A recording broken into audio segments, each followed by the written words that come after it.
sa mabuting asal. So, ganun po ang nangyayari. Kaya nga, maging ang Panginoon Diyos na may likha ng langit at ng lupa ay ginagawa na lamang katatawanan, ano? Pinaglalaroan na lamang yung mga bagay patungkol sa Kanya. So, ganun po ang panahong kinabubuhayan natin. Darating ang panahong mapanganib, yung sinasabi po ng Biblia. At ang mga tao ay magiging mapagmalaki, mayayabang, walang galang sa mga magulang, ayan, ganon. Pagkamisa nga yung dapat nga igalang sa lahat hindi na ginagalang di ba? Gano pa kaya sa mga magulang, di ba? Pati ang Panginoon ay hinahamak at ginagawang laruan.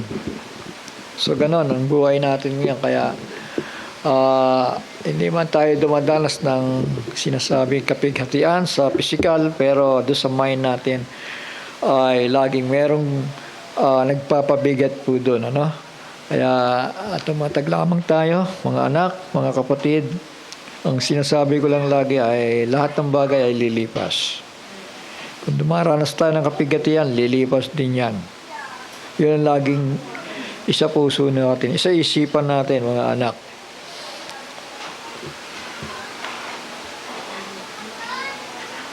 Sabi po dito sa Proverbs 24, verse 1 and 2, huwag kang managhili o huwag kang mainggit sa mga masamang tao, ni magnasa ka man na masama sa kanila. O pag-isipan sila ng masama. Huwag ka rin mainggit pag sila gumagawa ng kasamaan. Sapagkat ang kanilang puso ay nag-aaral ng pagpighati. At ang kanilang mga labi ay nagsasalita ng kalikuan. Shall we say amen? So yan ang panahon natin.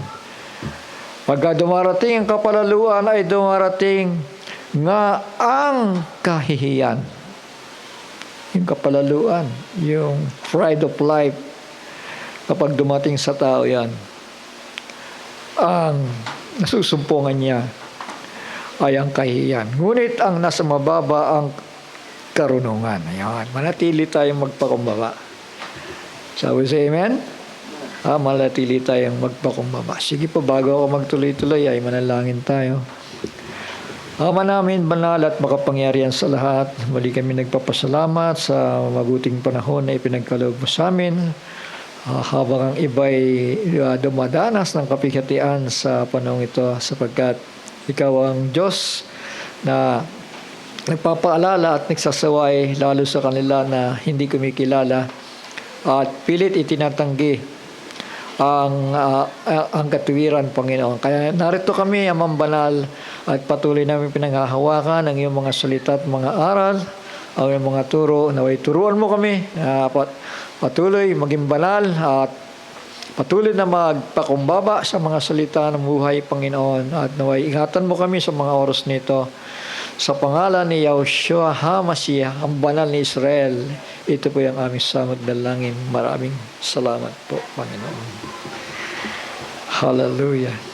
Sige po, patuloy po tayo, mga anak, mga kapatid. May dalawang yugto ito, no? Kasi kailangan natin balansehin, ano, ang mga aral at turo, ano. Hindi na lang kailangan lagi sa mga malalalim na bagay. Hati-hatiin lamang natin, di ba? Rightly dividing the word of truth, para yung iba naman ay makatanggap ng para sa kanila, no? Kasi kapag sobrang lalim na, may mga ilan na hindi pa naabot yung mga ganung bagay, nasasayang ang oras, nasasayang araw para sa kanila. Ngayon, ang pagtitipon ay may mabuting benepisyo dapat sa bawat mananampalataya. Pero ewan ko ba bakit maraming mga tao pa rin na tumanda na sa pananampalataya ay inuuna pa rin yung laman, ano? Lust of the flesh, tama? Lust of the eye and the pride of life. Yun ang hindi mawala-wala sa tao, Pero kung may Espiritu Santo ka, kapag ka ikaw ay naglingkod sa Panginoon, tuturuan kanyang lumakad ng matuwid. Tama? Shall we say amen?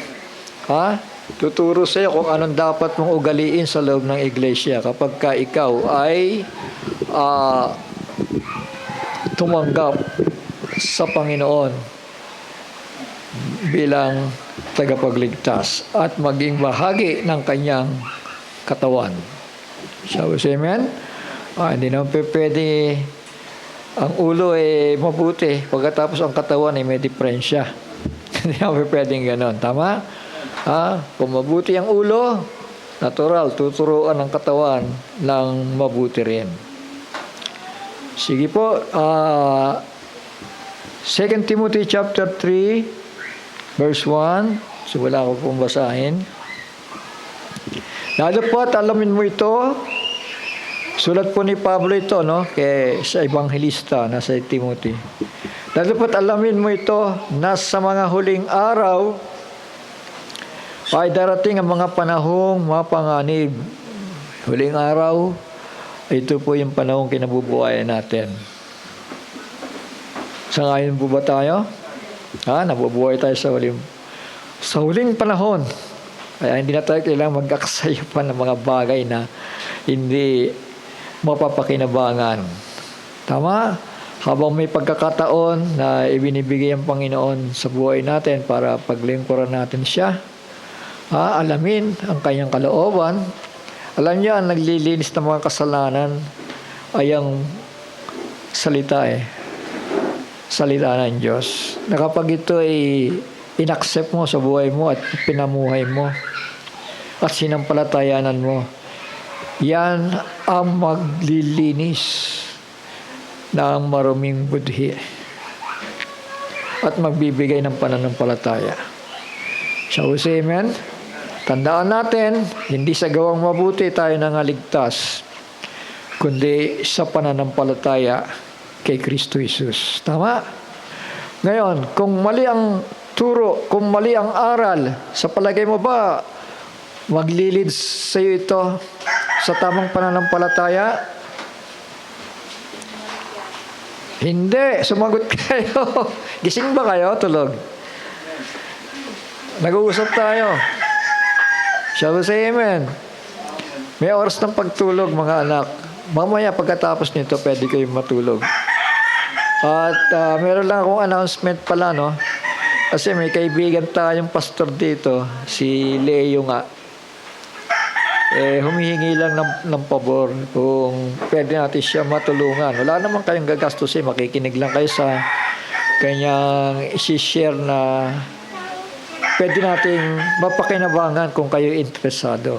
So, hindi naman matagal yon. Wala pa raw 30 minutes. So, pagbigyan naman natin at baka sakali, doon sa inyo na nangangailangan ng mga sidelines ay makakatulong din. Shall we say amen? Amen. So, huling mga araw, yung pinag-uusapan natin dahil dito tayo nabubuhay, na sa panahong ito ay darating ang mga panahong mapanganib. Shall we say amen? Mapanganib. Alam niyo ba yung balita na may mga batang nawawala, di ba? Sa Amerika matagal na panahon na yan na pag-uusapan yan, di ba? Mga bata doon ay kinikidnap. Kayo mga bata, makinig kayo sa akin, Mag-iingat kayo dahil hindi lang ang gobyerno ang nagwa-warning ng mga bagay nito. Marami nakaranas, marami nakasaksi. Yan ay sisimula yan sa Amerika. Dahil sa Amerika, alam niyo ba, ito ay bansa ng demonyo, di ba? Bagamat hindi naman lahat na namamahay doon ay masasama, pero ito ay pinamumugaran ng demonyo. Alam niyo ba yun? Kaya nga mayroong mga satanista na dyan hayagan ng pagsamba sa demonyo Tama ba? Shall we say amen? The dragon. Yan ang Amerika, mga kapatid, the red dragon. Ituloy ko. Yon, sa huling araw ay darating ang mga panahong mapanganib. Mga ibig sabihin, mahabang panahon yan na talagang tayo makakaranas ng kasamaan sa ibabaw ng lupa, lalo sa mga huling panahon. Noong araw, medyo magalang pa ang mga tao eh. Pero ngayon, wala nang mga galang eh. Alam niyo ba yon? Yung mga babae, mga damit, talagang hanggang laylayan eh. Ngayon, medyo paiksi na, di ba? Shall we say amen? Minsan nga sa Facebook ninyo, makikita nyo dyan, wala ka lang ang damitan eh. So ganun kapanganib mga kapatid, masyado na nilalabag ng tao ang mabubuting aral ng banal na aklat. Sapagkat ang mga tao ay magiging maibigin sa kanilang sarili. Shall we say amen? Puro sarili na nakikita, no? Ay, pagka ganun napakasamang pagkaugali. Matapos kang biyayaan, matapos kang pagpalain ng Panginoon, still sarili mo pa rin yung inuuna mo. Ganon ang panahon natin. Kaya sa mga ganong uri, mga kapatid, miski mananampalataya na, lumalapit ka lang sa panganib, nilalagay mo lang sa panganib ang buhay mo. Lalo na't nabubuhay tayo sa panahong mapanganib.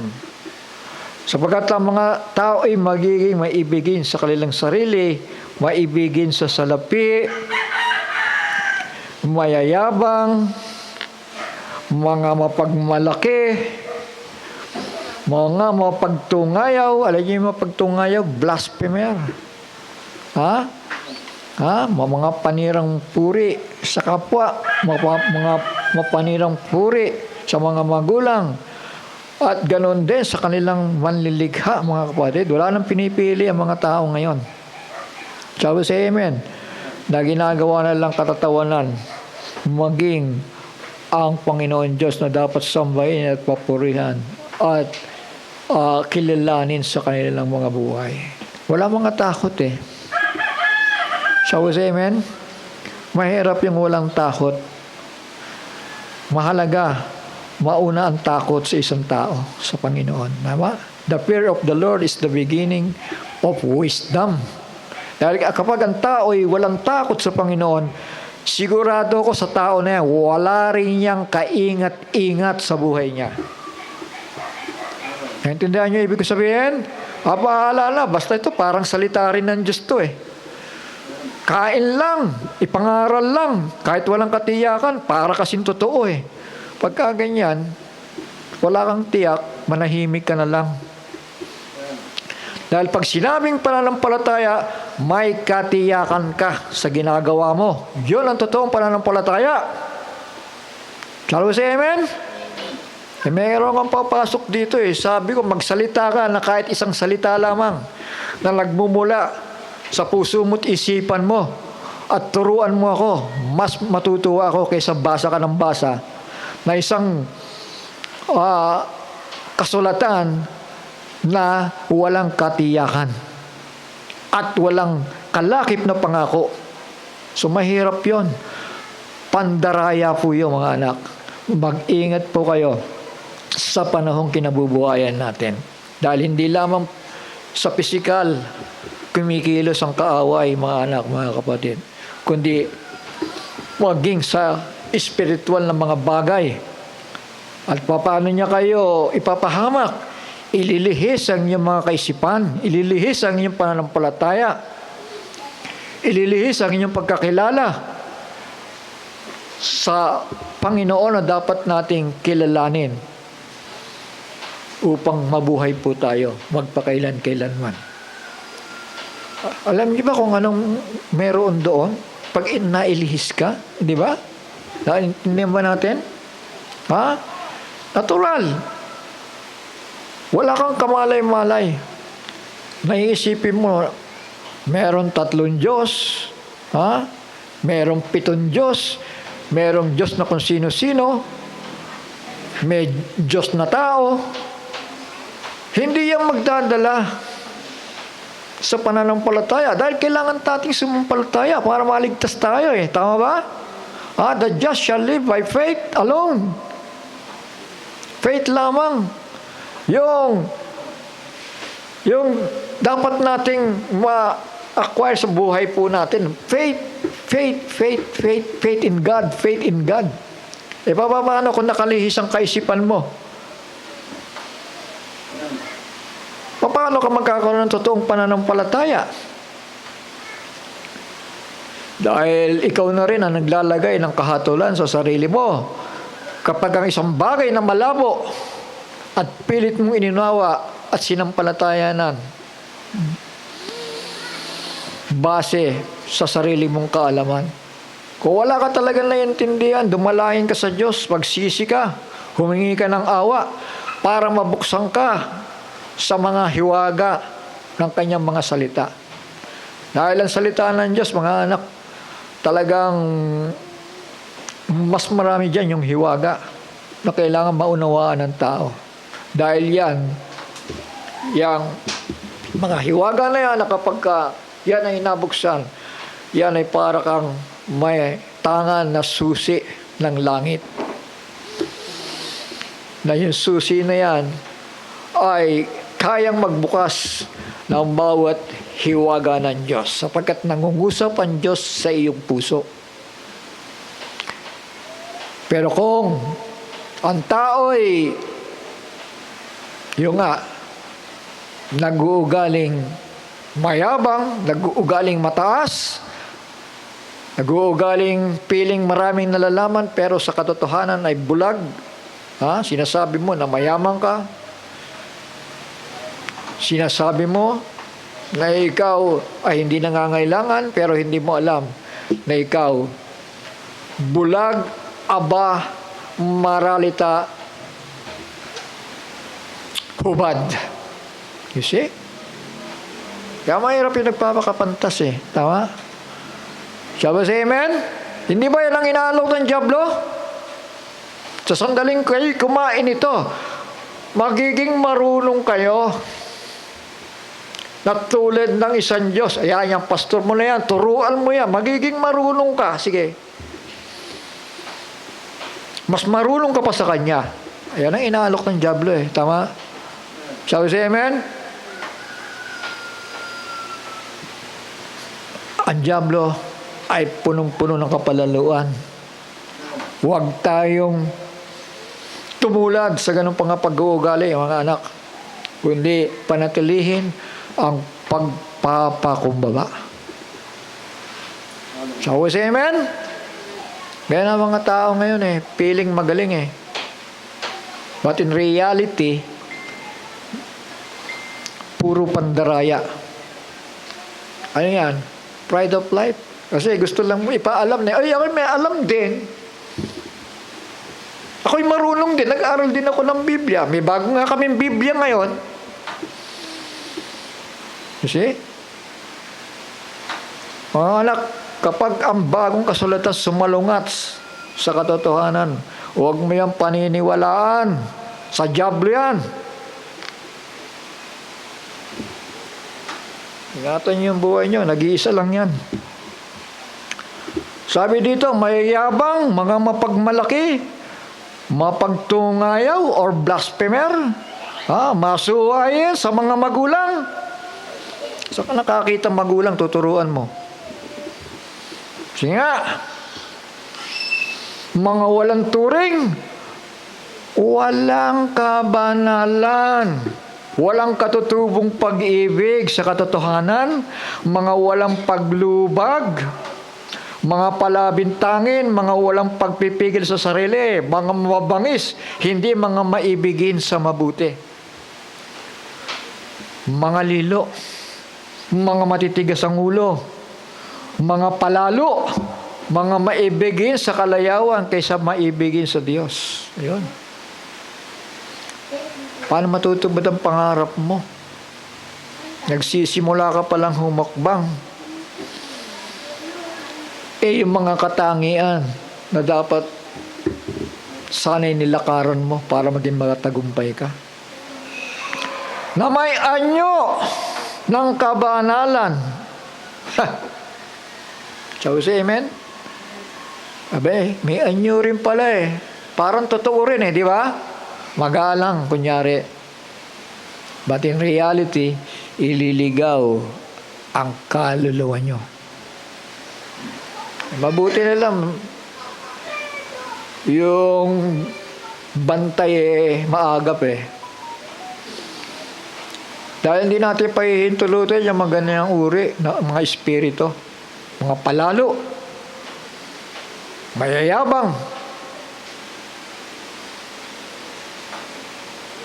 In reality, mababangis nga eh. Ang isinama dito eh. Hindi mga maibigin sa mabuti. Mabuting balita.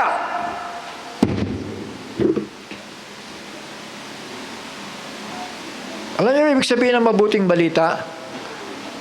Ha? Yung salita ni Kristo at ng kanyang mga alagad. Tama ba? Dahil yan ang salita ng pagliligtas sa tao. Ngayon, kapag pinilipit mo yan, instead na makapagligtas sa tao yan, makapagligtas sa pamilya mo yan, kapahamakan yan. So, say amen. Kaya dito, ang bantay dito, napakahigpit mga anak, mga kapatid.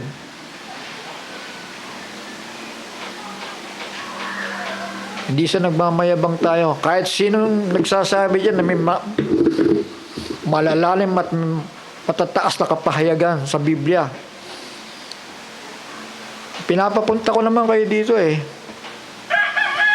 Malaya kayo magpahayag, pero kapag ka nagsinungaling kayo sa harapan ng tao na yan, humanda kayo. Dahil mapapahiya lang kayo. Asa lang yung hinihintay natin? Akala ko ba gusto mo pumunta dito? Bakit ayaw mo ma-expose? Ha? Sa social media, ayaw mo ma-expose yung kasinungalingan mo. Mga anak,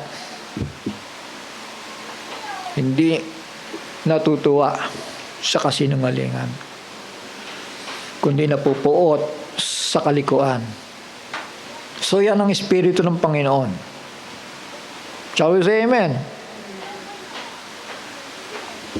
May anyo ng kabanalan, dadapot tinanggihan ang kapangyarihan nito.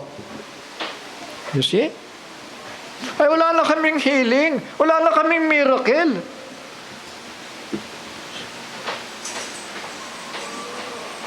Tama ba yon? Ang Diyos ba'y nagbago?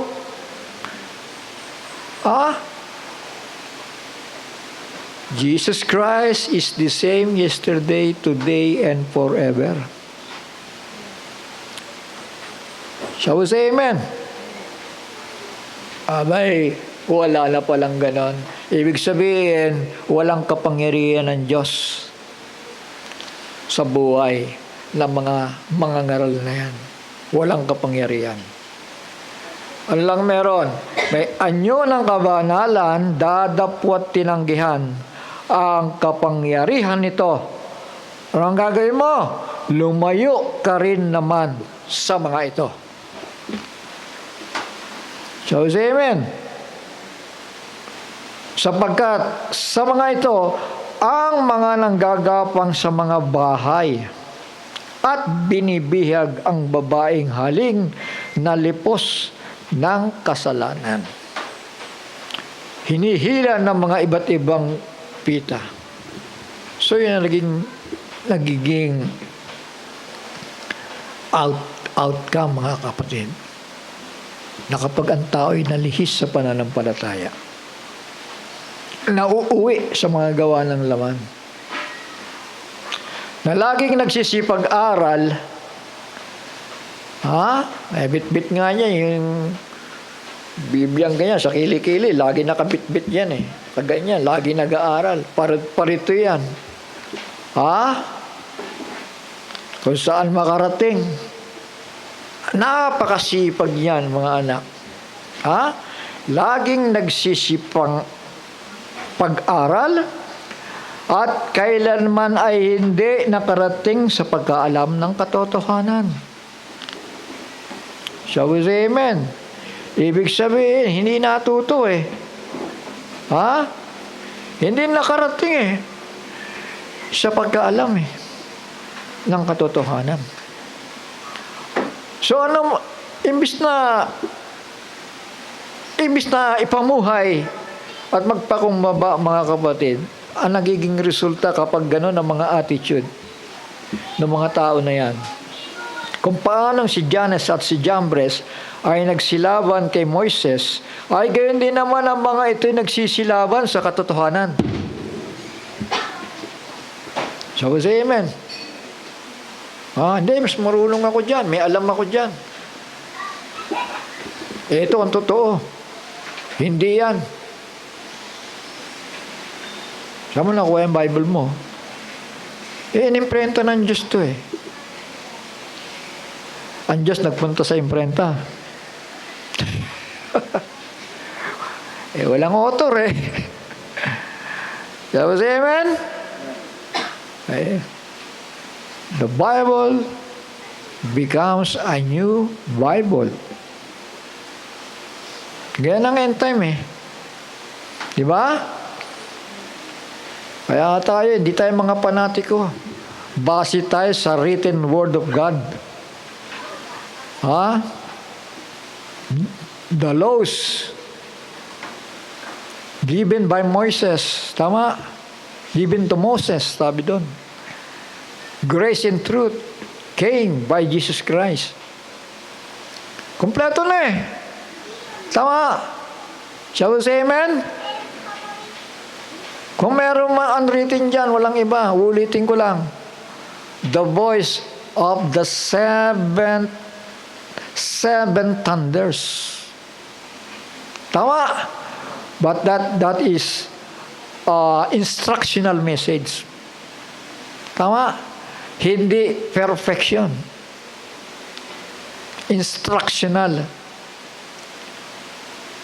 Dahil nauna na yung perfection through the fivefold ministries. Tama? Sabi say amen? Instructional message sa pagparito ng Panginoon. The voice of the seven thunders. Kaya nga, unwritten yun eh. Tama? Ano ang gagawin? Isusulat ba uli yun? Hindi na isusulat yun. I-a-utter na lang ng seven thunders yun.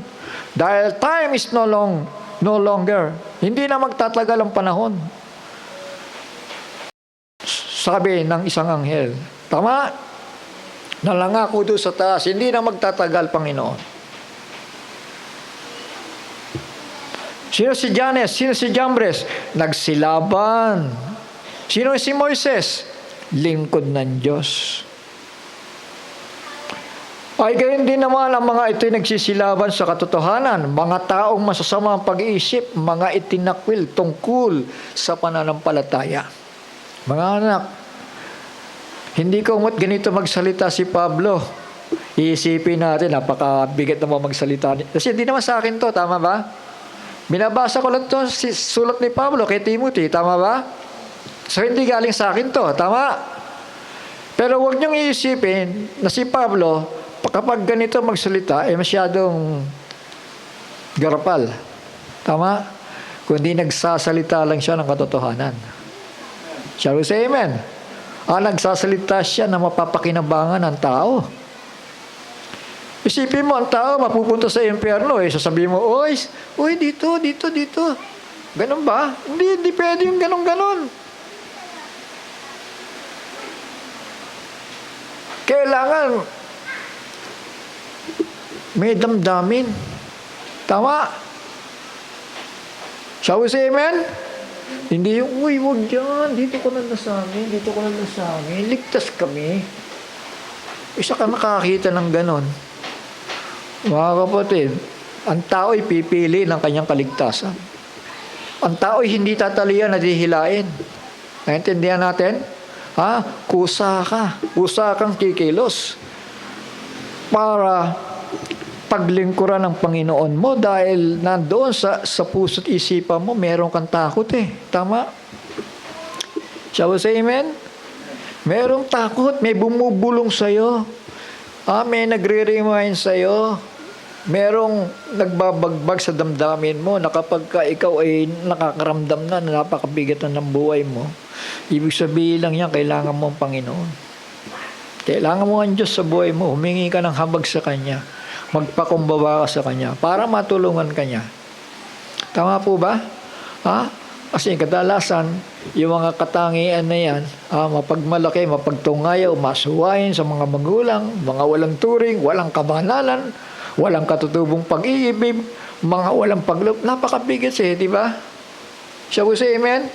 Puro negatibo itong sermon ni Pablo wala tayong magagawa dahil yun ang panahong kinabubuhayan natin. Tama? Kaya nga ang bilin dito,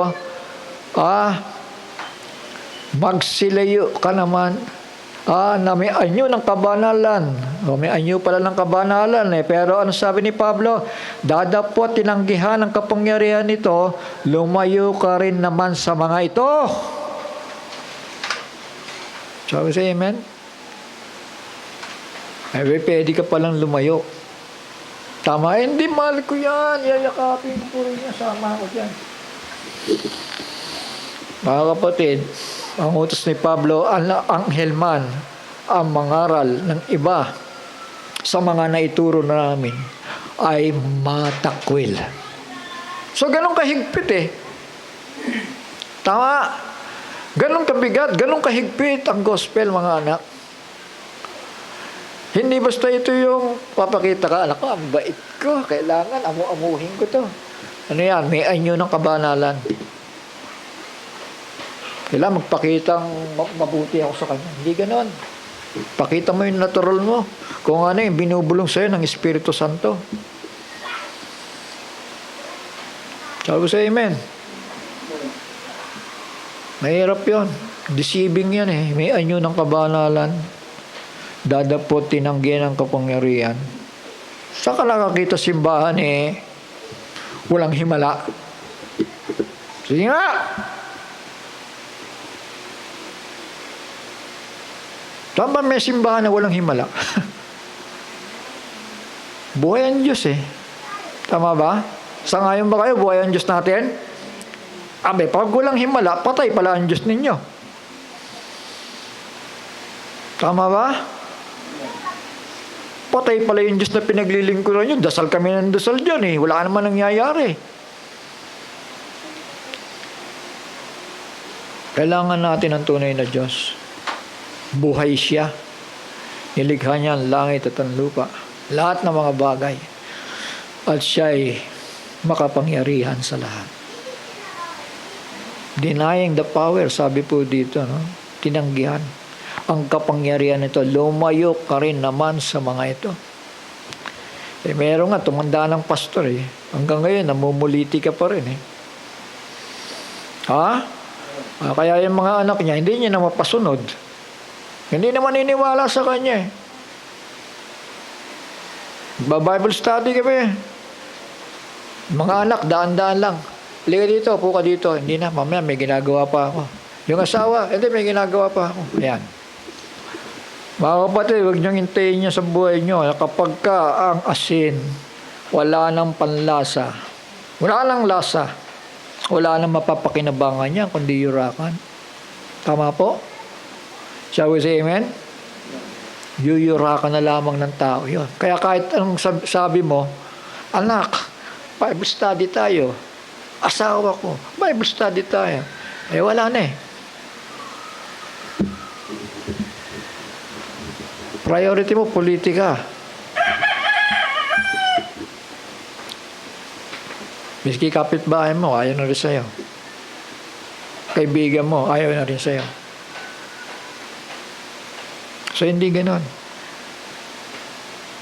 Diba? Yung ilawan, diba, ay inilalabas. Tama? At least, yung katuwiran, nagniningning doon. Minsan, ang katuwiran nami-misinterpret tama? Pero ipaglaban mo ang katuwiran. Maging matuwid ka lang, sapat na yon. Kahit hindi ka naman sobra-sobrang banal. At least may katuwiran ng Diyos na nasa iyo. dahil nagsisikap ka para ipamuhay ang salita ng Diyos. Ito si Jannes at si Jambres nagsilabang kay Moises, ay gayon din naman ang mga ito nagsisilaban sa katotohanan, mga taong masasama ang pag-iisip. Isipin mo yan, ramihan nyo ng kabanalan to, ha? Sabi sa amen?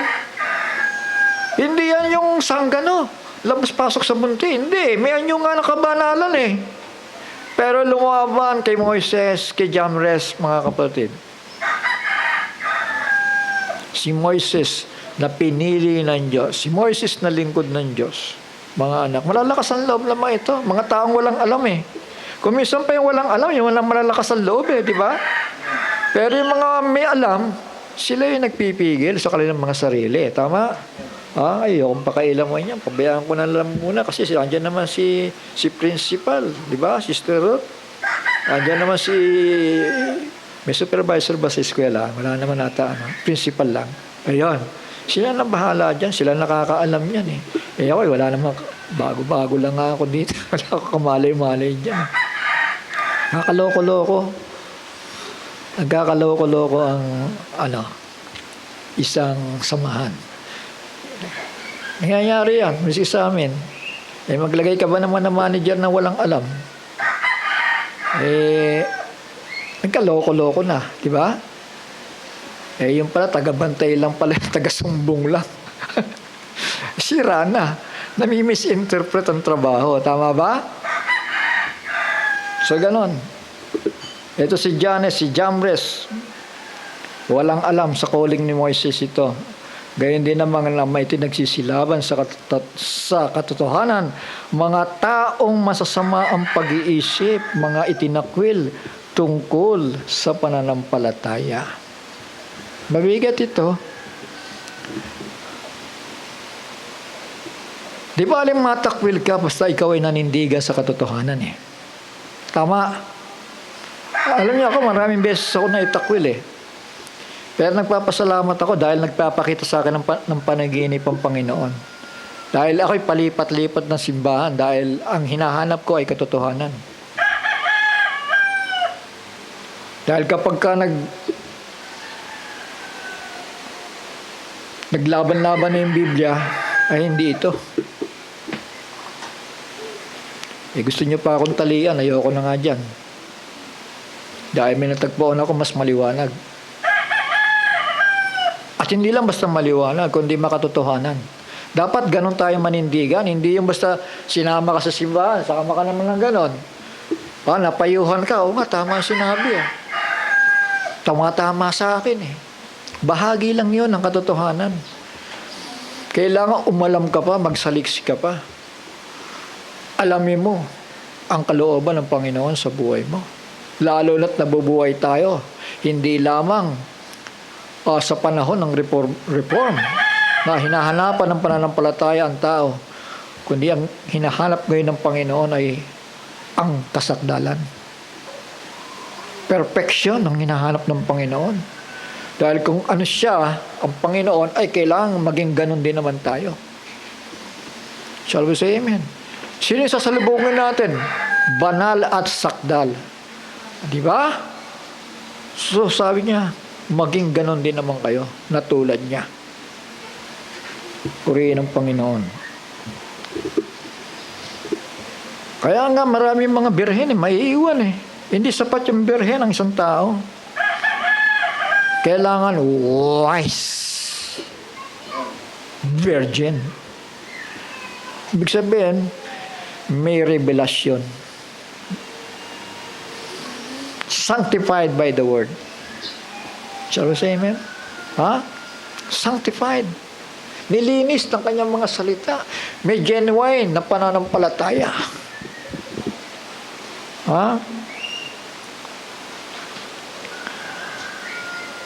Ngunit sila hindi magpapatuloy sapagkat mga hahayag sa lahat ng mga tao ang kanilang kamangmangan, gaya naman ng pagkakahayag ng sa mga yaon. Ngunit sinunod mo ang aking aral, ayan, si Timoteo, ugali, akala, pananampalataya, pagpapahinuhod, pag-ibig, pagtitiis. So yun, yung mga bagay na yun na dapat nasa atin. Mga pag-uusig, mga pagbata. Alam mo, mga bagay ang nangyari sa akin sa Antioquia, sa Iconia, sa Listra. Alam mo, mga pag-uusig ang tinis ko at sa lahat ng iniligtas. Sa lahat ay iniligtas ako ng Panginoon. So, hindi naman nagkulang, ano? Hindi naman nagpabaya ang Panginoon kay Pablo. Bagaman, sa karanasan niya, napakaraming pagtitiis. Maraming tiisin. Oo, at lahat ng mga ibig mabuhay na may kabanalan kay Kristo Jesus ay mga bata ng pag-uusig. Sabi sa amen. Ang problema may mga tao na akala mo inuusig sila Yung pala inuusig ng kanilang budhi sa kanilang pangangaral ng kasinungalingan. Sabi sa amen. Dalawang uri kasi ang inuusig Isa yung inuusig, gumagawa ng katuwiran at makatotohanan. Yung isa naman, piling inuusig dahil sa kalikuan. Tama? Kasi yung konsensya nila yan na umuukil-kil doon sa kanilang kaisipan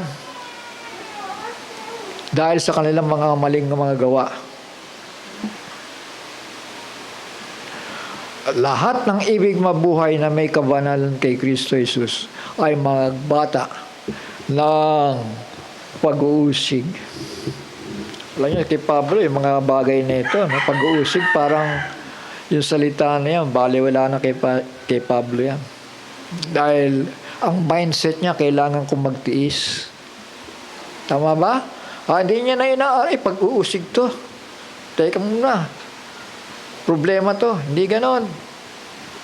Alam na ni Pablo, dadanasin niya. Tama?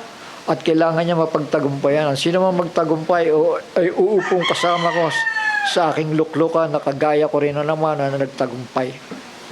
Yan ang sinabi ng Panginoon. Tama po ba? Di baling usigin kayo dahil sa katuwiran at katotohanan. Kaysa usigin ka ng budhi mo dahil kasinungalingan ang pinangangaral mo. Iyan ang mabigat sa lahat. Kaya yung mga tao ngayon, di ba, nagmamalaki, godless town. O ano ngayon, haharap sila sa media, humihingi ng sorry. Dapat humingi sila ng sorry sa Panginoon na lapastangan nila. Hindi humihingi ng sorry doon sa mga nasunog o nasunugan. So, say amen? Ano mapapala nila doon? Ano mapapala niya? Sa Diyos siya nagkasala, hindi naman sa mga tao. Nadamay lang yung tao sa kanya. Pero aminado naman sila godless town di ba? So, ang pakinabang ngayon, yung pinaghirapan ninyo. Wala na, puro abo na. Paano may re-restore yan? Sabi nga, sa Amerika pala, 18 months pa para masimula ng pagre-restore dahil permit pa lang, 18 months palibhasa, yung mayor nila, babae, matigas ang ulo binabara lang ni Trump Hindi, ngayon na. Simulan na ninyo. Hindi nyo nakilala ng permit yan. Gawin nyo na ng gawin. Na 18 months na permit. Kasi yung mga tao ninyo, tinataghi lang yung nasunog, wala namang ginagawa Hindi yung simulan na nila yung trabaho ngayon, sabi nga ni Trump Kailangan practical, di ba? Sabi sa amen? Kailangan may mga ganun tayong mga desisyon sa buhay.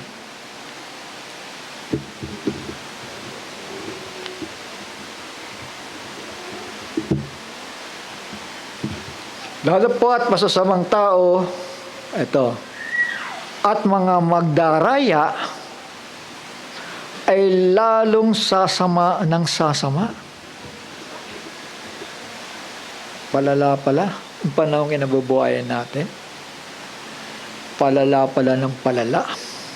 Tama. Kasi sa harapan ay judgment eh. Tama. Ang Panginoon ay matiisin eh. Talaga nag-iintay siya eh. Na ang tao ay mapagbago eh o magbago eh.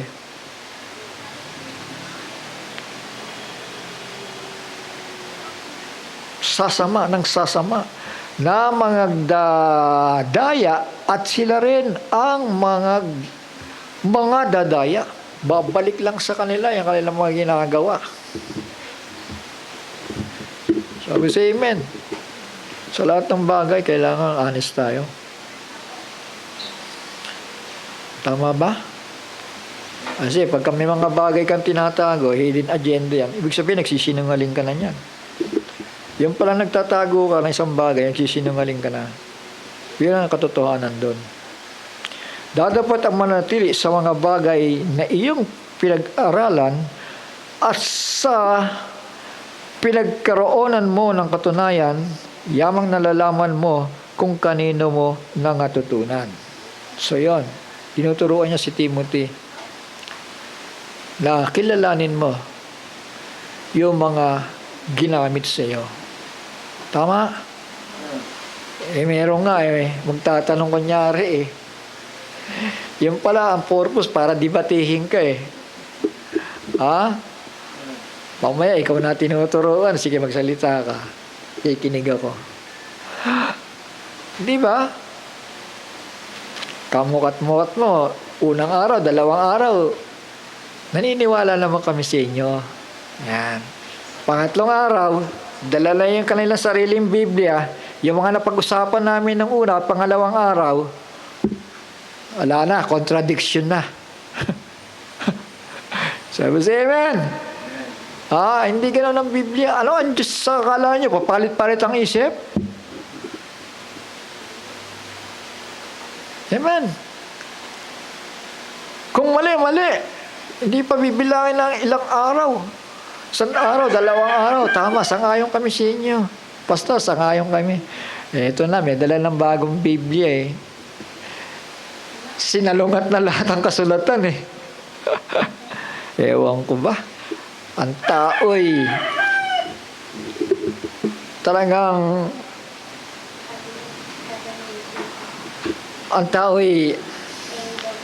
napakahirap talaga i-explain, mga kapatid. Ako naubusan ng salita Kasi nungalingan na, pinaniniwalaan pa. Tama. O baka naman ang layunin mo, turuan niyo mo yung pastor. Hindi pwede mangyari yun. Ngayon ko lang nakabasa ako, tumanda na ako dito Tama ba? Yan ang mga tao ngayon mga lilo. Walang galang. Anong purpose mo? Tatanungin ka pa, anong purpose mo? Wala akong ibang purpose. Mabuhay lang kayo. Tama? Hindi ako nangaral ng ebanghelyo para pagkapirahan. Naghanap buhay po ako hanggang ako'y magretiro. At kung hindi pa ako panahon para magretiro, maghahanap buhay pa rin ako para mabuhay lang kami. Dahil ayokong umasa sa ebanghelyo. Sabi si amen? Ano daw ang purpose ng pangangaral na salita ng Diyos? Kaya bangan yan Ikaw, anong purpose? Ba't ka nag-aral ng Biblia? Di ba para maligtas ka? Diba tatanungin mo ako kung anong purpose ko sa'yo? Wala akong purpose sa'yo. Ang Diyos ang may purpose sa'yo. Maniwala ka sa mga salita na itinuturo ko sa'yo. Huwag ka maniwala sa akin. Ganun lang kasimple yun. Dahil ako'y handang magbigay. Hindi ako palaasa sa tao. Kaya naghanap buhay tayo, di ba? Father Ariel, salamat nandito ka. Ay, Brother Ariel, umulat umaraw, nandun yan. At talagang matyaga na naghahanap buhay para sa pamilya. So, ganun tayo. Lahat tayo. Sabi nga ng awit natin, di ba? Must Jesus bear the cross alone? Ay, hindi lang siya yung magpapasan. Lahat tayo may mga pasanin sa buhay na ito. Tama po? Lahat tayo magpapasan. Pero kapag ang mga tao ay may ganito ang mga attitude, mga kapatid, alam nyo, pasanin nyo rin yan eh. Naniniwala ba kayo sa akin? Kapag may na-experience kayong ganyan tao, i-share nyo ang gospel. I-share nyo ang tamang pag-uugali. I-share ninyo ang kahatulan ni Pablo. Tama? Hindi yung, uy, mahal kita. Okay lang yan. Kapag kagano ang ugali mo, hindi mo itinatama ang kalikuan. Mga anak, mga kapatid. Alam niyo, yung propeta, hindi nagsasalita ng mahinahon yun. Puro sigaw yun. Hindi ko naman pwedeng gawin dito yun. Dahil yung mga ganung bagay, napapanahon lang yun. Ayos sa dikta ng Panginoon. Baka mamaya may napupuyat dyan, magalit pa sa'yo. Tayo-tayo lang naman na nag-uusap dito. Tapos amen. Kailangan lahat ng bagay inilalagay sa lugar. Hindi ko may alam ka, pagsigawan mo dyan. Pagkatapos magising ang kapitbahay, magagalit sa'yo. Hintayin natin ang Panginoon, kikilos sa kanilang buhay. Baguhin ang buhay nila. Pero hindi ko sinasabing amu-amuhin sila. Kundi pagwikaan ang nararapat. Turuan. Dapat manatili ka sa mga bagay na iyong pinag-aralan. At sa pinagkaroonan mo ng katunayan, yamang nalalaman mo kung kanino mo nangatutuhan. At mula sa pagkasanggol ay iyong nalalaman ang mga banal na kasulatan na makapagpapadunong sa iyo sa ikaliligtas. Ayan pala pagpapadunong sa iyo, ikaliligtas mo. Yan ang purpose ng gospel. Ba't tatanungin mo pa sa akin? Hindi ka ba nagbabasa ng Biblia? Di ba? Ang purpose, ikadudulong mo, ikaliligtas mo. Sa pamamagitan ng pananampalataya kay Kristo Jesus. Ayun. Magkakaroon ka ng pananampalataya, di ba? Ganun lang naman Hindi ka naman kailangan iligtas Gagamitin lang ako ng Panginoon para ipaalam sa iyo kung ano ang layunin ng Biblia kung hindi mo pa alam. Wala akong layunin. Napakailaman yung mga sweldo nyo o kinikita ninyo. Sabi sa amen. Ang priority ko dito, buhay at paglilingkod, mga anak. Hindi sa sinasabi kong walang halaga yung mga ikapot donation ninyo. Napakahalaga yan sa gawain ng Panginoon. Dahil ang simbahan ay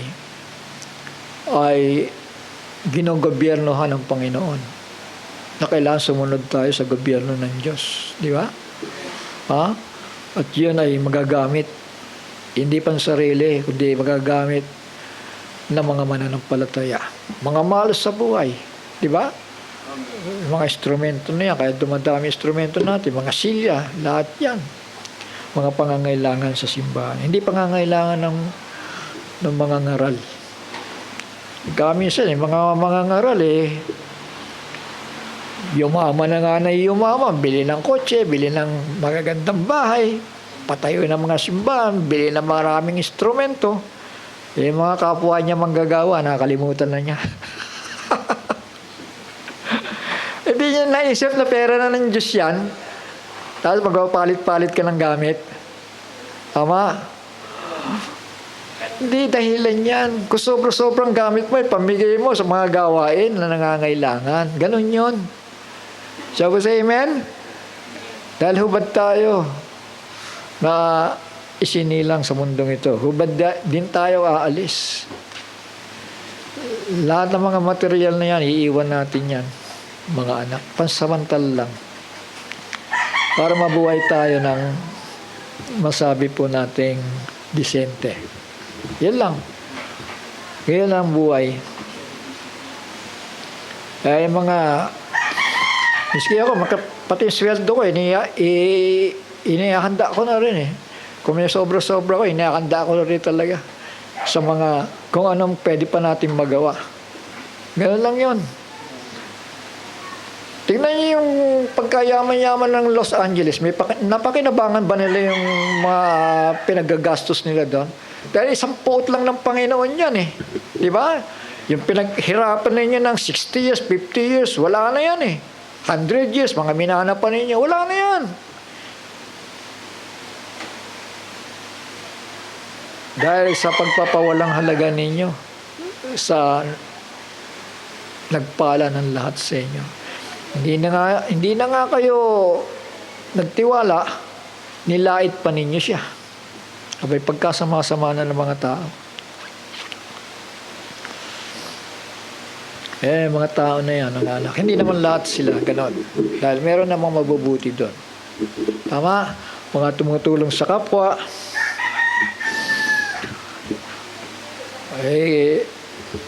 Marami ding hindi nasunog. O ilan pala. Yung mga talaga may mabubuting kalooban. So, ganyan ang buhay natin. Hindi tayo mananatili dito sa ibabaw ng lupa. Lalo na ngayon na namamalas na natin ang pagparito ng Panginoon. Tama? So, ang Diyos ay gumaganti na. Tama? Shall we say amen? Gumaganti na siya. Yung sabihin, arson niya, hindi arson. Pag pinakita mo yung bundok sa kabilang bundok, ando pa sa kabilang bundok, nakarating doon eh. Tama? Kasi pag arson yan, napakadaling maapula. Kung arson man, maaaring yan din ang ginamit ng Panginoon. Pero alam natin, alam niyo ba si Elijah at si Moises ay buhay na ngayon? Ha? Naniwala ba kayo? Si Moises at si Elijah ay buhay na ngayon sa Israel. Buhay na yon. Dahil ang magiging mensahero ng Israel, yung dalawa, mga kapatid, kailangan kaidaran nila ang thunders. Ang 7 thunders, kailangan kaidaran nila. At ang 7 thunders ay nasa 60 pataas. Saka yun ba kayo? Si John, nang ipinakita sa kanya ang mga vision, ilang taon na siya yun.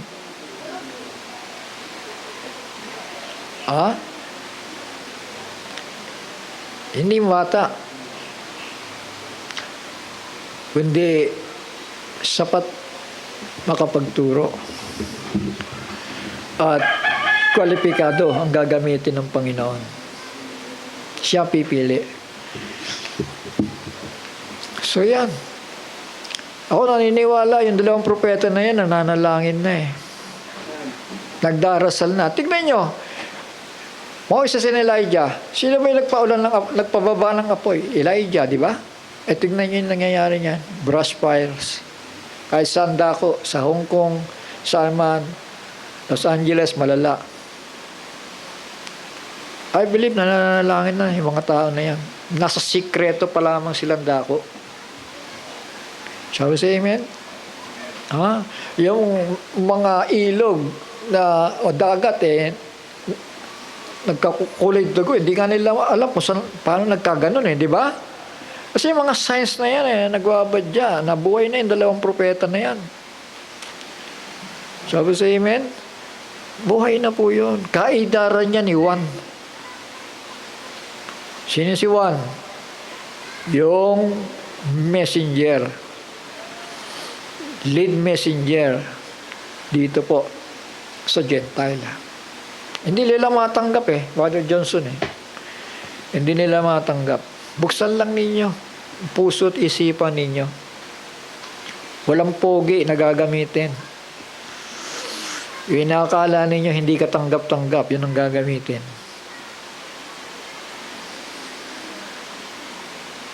Kailangan lang malinis ang konsensya, malinis ang puso, handang magturo ng buong katotohanan, at mapagbantay. Shall we say amen? Ha? Isa lang ang buhay eh. Yun ang totoong nagbabantay. Talagang doctrinal ang mga turo. Merong kang nagbabantay. Kamukat-mukat mo. After several years, pwede na magpasalamat kay Satanas dahil kung hindi daw sa kanya, hindi daw napako si Kristo. Sabi ko, bakit ganyan ka magturo? Ayun. Mabuti, nagsisi ang tao. Sabi ni Kristo, mabuti pa sa kanya, hindi na nabuhay. Pagkatapos, sasabihin mo, papasalamat ka pa kay Judas. Yan ang pagkakasabi ng Panginoon, di ba? Maigi pa sa kanya ang hindi na ipinanganak. Ano ang ibig sabihin nun? Kaya nga son of perdition Anak ng pagkasira. Type siya ni Cain, mga anak. Walang kabutihan mamamalagi sa kanya. Yan ang ibig sabihin ni Kristo doon. Tama? Mabuti pa sa kanya ang hindi na ipinanganak. Kaysa nga naman mahatulan siya sa kanyang kagagawan. Yan ang ibig sabihin doon. Binagkanulo niya yung kanyang amo. So ganun. Kaya walang katiyakan dito, mga kapatid. Miski yung 12, may Judas pa nga Tama ba? Walang katiyakan. Pero yun ay nakahayag. Tama? Dahil sabi nga, the Spirit of the Lord searcheth all things. Nasusuri niya lahat ng mga bagay. Tama? Sinusuri niya lahat ng mga bagay. Amen. So ito, ang lahat ng mga kasulatan na kinasihan ng Diyos, ayan, lahat mapapakinabangan din naman sa pagtuturo. Ayan. Whether doctrinal, revelatory, o yung ating mga asal, yung mga moral na pag-uugali, yan, mapapakinabangan yan. Pagtuturo, pagsansala, so kailangan pala yun correction. Ano pa? Sa pagsaway, sa ikatututo na nasa katuwiran. Yan. May matututo ka pala pag napapaalalahanan ka, di ba? Nasasaway ka, di ba? Tingnan mo yung mga bata. Pabayaan mo lang, sige, magtakbo kayo yan, manggulo kayo dyan, sirain niyo yan. Pag hindi mo sinaway yan, lalaki yan, dala pa rin niya yung ugaling ganun di ba? So dito, doon mapapakinabangan ang gospel, kung di pa nila alam. Kung saan ang gamit ng gospel. Akala ko ba, nagbabasa kayo ng Biblia, pagkatapos hindi nyo alam kung saan ginagamit ang Biblia. Sa pagtuturo po, sa pagsansala, sa pagsaway, sa ikatututo na nasa katuwiran. Amen? Ikatututo. Matututo tayo kay Kristo, di ba? Di ba sabi niya, mag-aral kayo sa akin. Kayo nabibigatan, pasanin ninyo aking cross, sumunod kayo sa akin. At hindi lang basta sumunod, mag-aral kayo sa akin. Di ba? Sabi niya, mag-aral. Hindi, nabautismo na ako, born again na ako Ba't pa ako mag-aaral? Sayaw-sayaw na lang. Mag-music na lang tayo. Ginakatwiran ng iba Mas masarap pa yung magsasayawan just music naman, just. Medyo meron mga malalalim na mga chords. Para maipakita na may alam ang tao. Ganun na ngayon di ba? Ginagawang sangkala ng ang music para makapag-encourage ng tao. Kasi kapag kaganyan, na-encourage ang tao dahil sa music, ang hahanapin sa inyo yung music. Tama? Pero kapag in-encourage mo ang tao ng pure gospel, ang kakauhawan niya sa iyo, pure gospel, di ba? Hahanapin niya sa iyo, magtatanong siya sa iyo. Ano ba ibig sabihin nito? Ano ba ang nangyayari sa mundo ngayon? Ganun ang itatanong sa iyo. Hindi yung dahil na-encourage mo siya, ang galing mo tumugtog, ang galing mo kumanta. Ang hahanapin sa iyo, Brad, tugtugin natin yung ganito. Kaya ang problema, kung yung mga awit na yan, talagang itinuro sa'yo ng Panginoon, hindi. Nakakuha mo pa yung karunungan doon sa beer house, Sige, sumama lang kayo sa beer houses. Magtrabaho kayo dyan dahil marami kayo matututunan dyan sa mga sanggano dyan. Ganun ang katuwiran ng mga pastor ngayon, Ngayon, paglabas ninyo, punta naman kayo simbahan. Tama ba naman yung turo na yan? Sige, mga anak, punta kayo sa beer house. Diyan sa Mabini, maraming beer house dyan. Maraming banda dyan. Gagaling kayo dyan. Di ba yan ang inaalok ng Diablo? Di ba? Pride of life. Pagka nandun ka, yung flesh mo, nai-enjoy mo yung kapaligiran, lust of the eye, lust of the flesh. Di nasilo ka na. Simple lang ang pananampalataya. Si Brother Branham, kumakanta yan. Isang organ lang. Minsan, sintonado pa. Minsan, walang accompaniment. Kakanta siya. Diretso, puro kanta yun. Hindi magandang boses. Puro sigaw nga lang Maririnig mo Propeta yan. Kumikilos ba ang Diyos sa kanya? Kumikilos. Tama ba? Kaya maraming napahikayat doon sa kanyang pamamaraan. Kaya nga ang denominational churches mga kapatid, diyan nagsisimula kasi yung gawin mong step by step, masyadong progression yung music mo. Wala na. Diyan nagsimula ang performer, hindi na worshiper. Sangayon ba tayo? Hindi na worshiper, performer na Pakinggan mo yung kung ano yung sinasabi ng performer to sa Hillsong, yun na sinasabi. Bakit galing ka ba sa Hillsong ka ba? Ba't ginagaya mo yung sinasabi ng Hillsong? Yung mga adlib nila. Magsalita ka ng bukal sa puso mo. Ayon sa Espiritu na binigay sa'yo. Para makahikayat ng tao. Kaya marami natitisod Dahil, alam niyo, ang mga tao, may Espiritu ng Panginoon May discerning yan Alam nila kung nagpe-perform ka o nag-worship ka. So, say amen.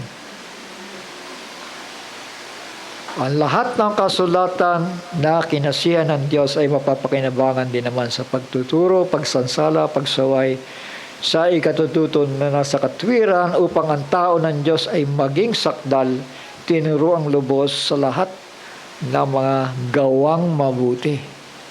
Lahat. Shall we say amen? Lahat. Ako hindi ko masabi na lahat Kasi mahirap gawin talaga. Tama? Shall we say amen? Mahirap talaga. Pero, kailangan ba natin pagsikapan to? Hindi ba? Ganun lang naman Hanggat binigyan ka ng kakayanan, gawin mo. Tama ba? Binigyan ka ng pagkakataon, gumawa ng mabuti.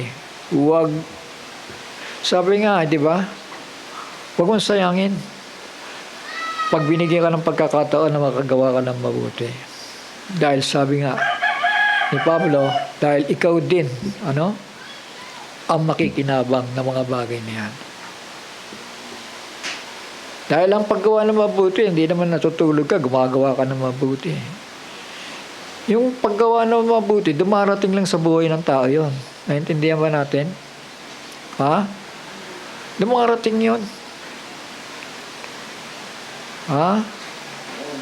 Paggawa ng mabuti, lalo na sa mga kasambahayan sa pananampalataya. Yan yung tinuturo ni Pablo. Minsan na-interpret yung salitang paggawa ng mabuti. Alam niyo ba, kapag ikaw ay nagsasaway sa tao, ikaw ay nagpapaalala sa tao, ikaw ay nagagalit sa tao, alam niyo ba yun ay may bunga ng pag-ibig yun? Di ba? Kaya nga sabi ng kawikaan, open rebuke is better than secret love. Tama ba yun? Ha? Yung magpaalala ka, magsaway ka sa tao, magturo ka sa tao ng matuwid, ay mas higit pa doon sa natatago mong pag-ibig sa Kanya. Amen? Hindi yung, ay, mahal kita, kaya okay lang yan, huwag ka na magdamdam. Kailangan mapaalala ng mga tao eh. Kailangan iparamdam na hindi natutuwa ang Diyos sa ganong uri ng Espiritu. At sa gayon, saan ka man dumako, anong simbahan ka man pumunta, alam mo kung gaano ka-stricto ang pangangaral ng salita ng Diyos. Ang hilma na mangaral ng iba sa iniaral na namin ay matakwil. Mga kapatid, first church age. Kaya walang makapasok dyan ng mga bulaan. Ephesian church age. Walang makapasok na bulaan. Dahil pintuan pa lang, pinilalabas na. So, amen. Ayun. Second church age nakapasok. Doon nagsimula ang problema ng simbahan. Dahil pumasok ang mali-maling mga doktrina. Kaya kung hindi maghihigpit ang bantay, kawawa kayo. Kawawa tayo. May mga bantay ngayon napakalalabnaw Imbis na matuto sa paglalim ng salita ng Diyos bumabalik sa umpisa. Maging yung mga kaparaanan, mga anak. So, hindi ganon. Magpatuloy tayo sa mga iniaral ni Pablo. Tama? So, kung babasahin niyo pa ito, mga anak, kayo na po magtuloy para makita niyo kung anong kaisipan meron si Pablo. Hindi si Pablo nagyayabang.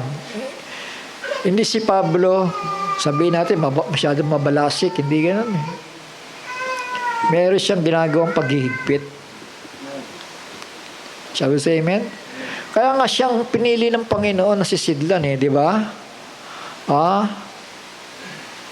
Ikaw ang pinili kong sisidlan.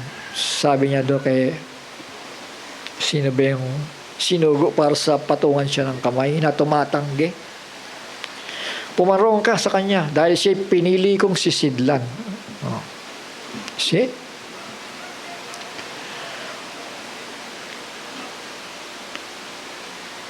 Sisidlan para sa mga hintil. Tama? Shall we say amen? So, ganon kahigpit.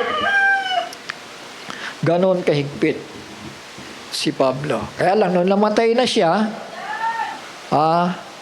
at namatay na rin yung pumalit, si Juan, ay pasok ng kaaway. Kaya dito, nagbilib. Dark Ages. So, ang Panginoon hindi tumigil. Dahil sinugo niya ang propeta William Marion Branham para i-restore ang katotohanan. Fivefold Ministry. Then, ang kasunod ay Thunders. Patuloy lang tayong humakbang, mga anak. Dahil ang mga simbahan ay makukontento na sa mga programa. Brother Johnson, tama ba yun? Mga programa na ng tao, programa ng ganito, programa ng ganon. Ganito ang gagawin natin, ganito ang gagawin natin. Hindi yan eh, walang bisa yan eh. Ako'y naaawa eh. Pero pahintulutan lang natin, baka makatulong tayo.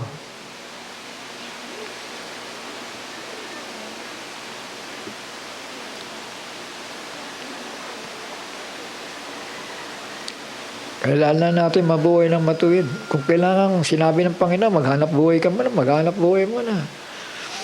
Yan, kung kaya mo na,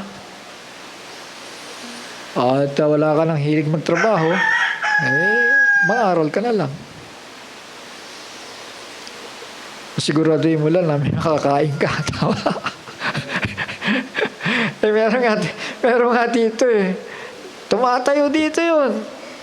Pagkatapos Brother Arky, kahit pambili lang ng bigas, naku po. Sabi ko, for the sake of formality, Brad, may pastor ka dyan. Diyan ka na lang humingi. Yung pala, nasagad na rin. Kakahingi, hanggang nasabihan siya na, kailangan ang Espiritu ng Diyos magpahayag sa'yo. Ayaw ko, ano ibig sabihin nun? Bahala na kayo diyan mag-usap. Ganun lang naman kasimple, di ba? Ang ayaw magtrabaho, ang ayaw magtrabaho ay wag din naman kumain eh. Ganun ang patakaran ng Biblia, di ba? Tapos, amen. Hindi naman tayo mga mayayaman para, may kapahintulutan lang ng Panginoon. At least, may ginagawa tayo. Di ba? Kasi naman yung namimirwisyo ka ng ibang tao. Uy! Susulat doon sa kabila. Ipamimigay yung kanyang Facebook account, tapos ipanghihingi. Naku, disgrasya na. So, hindi ganun ang buhay. Yung iba naman, nag-full time. Hindi naman inisip, kalooban ba na ito ng Diyos? Tumanda na hanggang ngayon. Mga tinuturoan, mga bata pa. Dapat maging wise tayo eh. Kailangan alamin natin kung ano ba ang kalooban ng Diyos para sa atin. Dahil kapag dumating na yon, hindi ka matitisod, di ba? Tiyakin ninyo ang inyong pagkatawag nang sa gayon ay hindi kayo matitisod. Dahil kapag namali ka, tatanda kang kawawa eh. Kaya lang naman eh. Kung ako'y tinawag ng Diyos, magtatagumpay yan. Pero kailangan kong kumain, uminom. Kaya yan, once a week, dito tayo. Shall we say amen? Sapat naman yun. Pero kung sasabihin ng Panginoon, anak, tignan mo yung kalendaryo mo, konting panahon na lang, tigilan mo na yung pagninegosyo mo. Di ba? Tigilan mo na yung paglayo-layo mo, pumirmi ka na sa gawain dahil ayan na yung mga matandang matitindi. So yun, wala ka na ibang gagawin kundi magpasya na. Sabi nga, tiyakin nga eh. Tiyakin ninyo ang inyong pagkatawag. Sa gayon, hindi kayo mahuhulog. At kapag ka ganon, mga anak, mga kapatid, hindi naman tayo pababayaan eh. Di ba? Hindi tayo pababayaan. Mawawalan tayo ng trabaho, pero himingi tayo, bibigyan tayo. Tama? Sobra-sobra pa sa pangangailangan. Yan ang Panginoon natin. Pero kung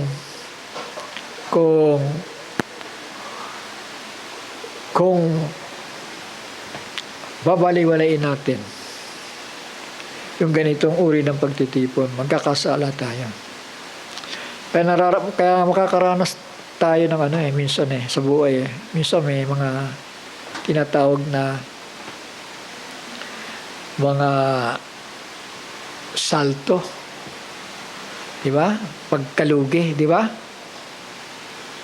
Anong dahilan? Dapat mag-isip-isip ka na. Bakit ako nalulugi?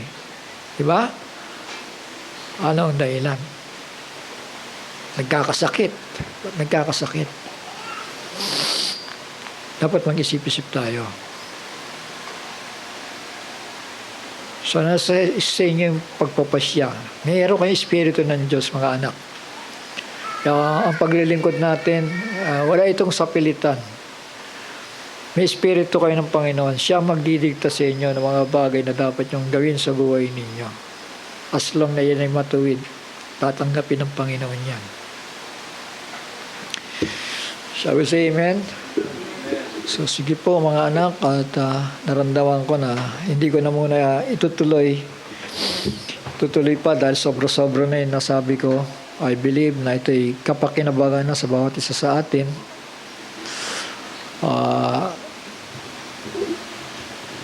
Bagaman ito'y masasabi natin mga panimulang aral ito, mga anak.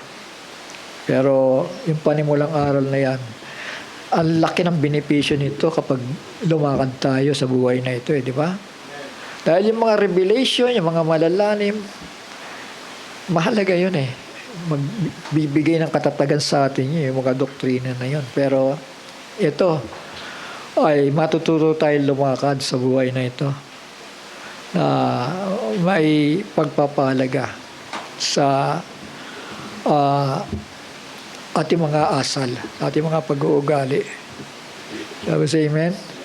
Kaya nga sana, ang gusto ko nga lahat tayo babasa ng Biblia kahit isang bersikulo. Mag-share kayo kapag tayo may mga pagtitipon. Kung may barting kayo at may nasulyapan kayo sa Biblia, bigyan natin ng pagkakataon, basahin ninyo yan. Kahit isa lang yan.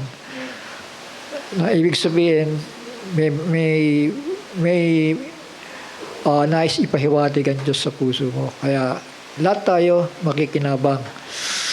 Dahil ang Diyos ay nangungusap sa pamamagitan ng kanyang mga salita. Sige po tayo magpasalamat. Amang banal na makapangyarihan sa lahat, muli kaming nagpapasalamat sa umagang ito, Panginoon.